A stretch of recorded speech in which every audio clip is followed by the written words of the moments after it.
Quartier Yamtenga dans l'arrondissement 11 de Ouagadougou. Encore une matinée pleine d'équations à multiples inconnues pour ces populations.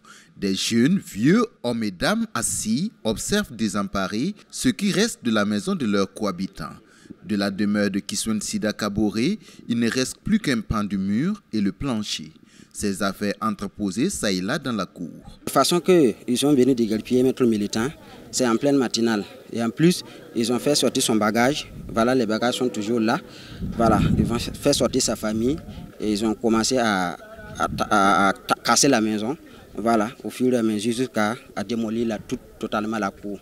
Encore cette éternelle affaire de lotissement qui continue de diviser attributaires et résidents dans ce quartier. Ce jeudi 14 octobre, un huissier de justice accompagné de la gendarmerie est venu mettre en exécution une décision judiciaire qui accorde la propriété de ce terrain à Sayouba Ilboudo. Il faut rappeler que c'est la troisième descente des huissiers ici, mais c'est la première démolition. En 2014, nous avons reçu la visite de Yamtenga. En 2015, la gendarmerie de Boro est venue, mais chaque fois, ils sont repartis. Nous avons été, vous savez, avec le temps, ça s'use.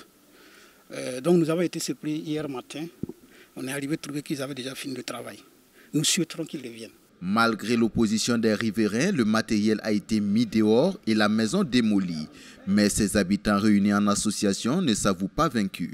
Ils brandissent une note signée depuis 2015 par l'autorité municipale et qui suspend la mise en valeur de la zone concernée jusqu'à l'appurement du passif.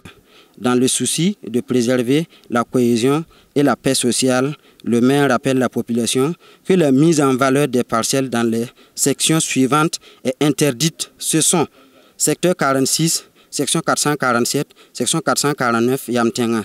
Section 47, secteur 47, section 773. Secteur 49, section 224, 824 et 825, 828 et Balkui.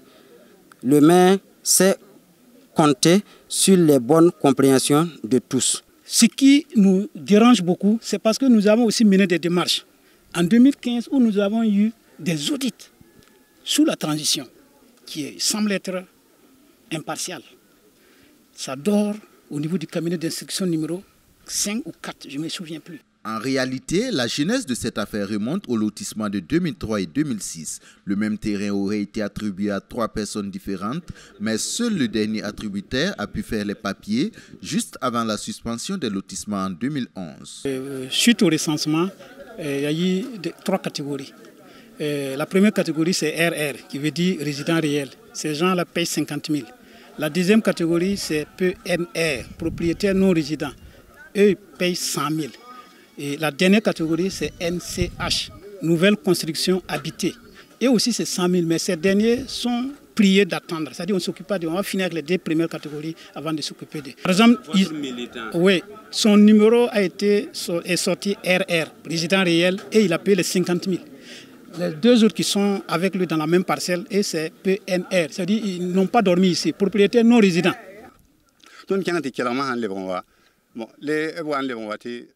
Un jour, ils sont venus me dire que la justice a tranché en faveur de Sayouba et qu'il faut que je déguerpisse. J'ai dit que je n'obtempérerai pas tant que je n'ai pas de terrain où aller. C'est inadmissible qu'après avoir fait mon versement d'attribution en tant que résident réel, qu'on veuille me déguerpir pour loger un attributaire non résident. C'est injuste. Pour eux donc, il n'est pas question qu'un tiers, qui plus est non-résident de la zone, vienne les déguerpir. Pour suivre le dossier, jusqu'à aujourd'hui, on ne juge pas. Maintenant, quand c'est un individu qui a payé une portion de terre où nous occupons, on accepte de juger et on vient nous déguerpir.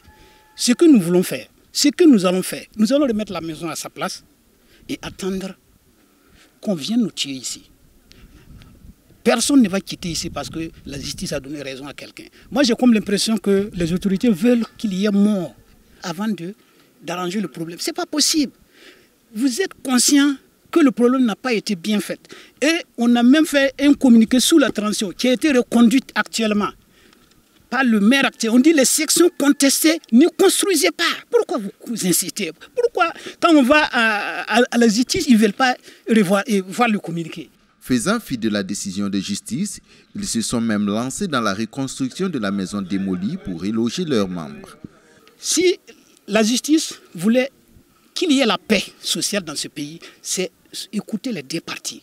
Essayer de venir sur le terrain, comprendre le problème. Le problème, déjà, on n'a pas besoin de chercher à comprendre, puisque le problème est là. Le gouvernement reconnaît qu'il faut appuyer le passif. Attendez, et un communiqué est sorti. Ici, c'est section 449, c'est concerné, voilà. Quand il va envoyer les documents, vous verrez. Donc, vous voulez qu'on fasse quoi? Parce que la justice a donné raison qu'ils viennent démolir et puis nous allons dormir comme ça? Non, ce n'est pas possible. Si nous laissons faire, donc il n'y a plus d'apurement du passif. Le problème est réglé selon le gouvernement. Parce qu'il veut ça. Il veut qu'entre nous, on se règle les problèmes et puis lui passe. Ça ne sera pas comme ça. Ce n'est pas possible. Je ne parle pas parce que j'ai de la force. Je parle parce que c'est notre droit. On nous a fait la force. Nous allons mourir ici. Tant qu'on ne vient pas résoudre le problème, ils vont nous trouver. Contacté, le huissier qui nous a reçus n'a cependant pas souhaité se prononcer. Elle nous renvoie à la décision d'exécution de justice et à son procès verbal d'exécution auquel elle s'en tient. Monsieur Kaboré Kiswensida Urbain, après avoir été informé de l'objet de notre présence, a tenté de résister, mais les gendarmes l'ont vite maîtrisé. Sur mon instruction, les 2 manutentionnaires que j'ai commis à cet effet ont vidé tous les effets se trouvant dans la maisonnette ainsi que dans la cour et les ont déposés dans la rue. Ensuite, Monsieur Kaboré Kiswensida Urbain et sa femme ont été conduits dans la rue auprès de leurs effets. Enfin, je les ai avisés qu'ils n'avaient plus le droit de retourner dans l'immeuble où ils venaient d'être expulsés. Au moment où nous quittions les lieux, les travaux de reconstruction ont déjà repris. Sur le champ, les membres de l'association ont réuni sable, ciment et ressources humaines pour la reconstruction de la maison. Et pour les briques, ils se sont servis de celles de l'attributaire légal de la parcelle.